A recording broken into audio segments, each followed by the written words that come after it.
Человек идет, скучает в одиночестве в лесу, по дороге не встречает ни оленя, ни лису, не летит пчела на клевер, уток нету в камышах, вместо птиц китайский плеер заливается в ушах.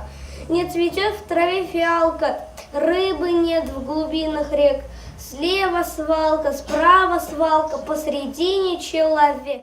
Организаторами первого городского конкурса чтецов, где наряду со школьниками участие приняли воспитанники детского сада «Солнышко», стал коллектив лицея «Рандык». Учебное заведение уже на протяжении многих лет шефствует над дошкольным учреждением. В рамках мероприятий под эгидой ЮНЕСКО наш коллектив в этом году впервые проводит такое замечательное мероприятие – конкурс чтецов «Мы разные, но равные». Детский сад «Солнышко» является нашим подшефным садиком уже много лет. И мы традиционно проводим различные мероприятия для того, чтобы сохранить преемственность воспитанников детского сада и детей школьного возраста.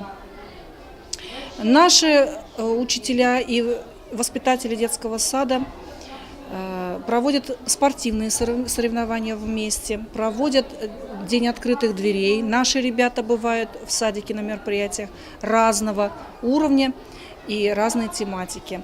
Это сближает наши коллективы и позволяет без проблем проводить набор в первые классы. Как отмечают педагоги, на протяжении всего дошкольного периода одной из задач является ознакомление детей с художественной литературой. Поэзия, как один из ее жанров, служит источником обогащения образной речи, развития поэтического слуха. Таким образом, приобщение детей к поэзии помогает закладывать в них любовь к художественному слову. Плюс ко всему, развитие памяти и умение выступать на публике.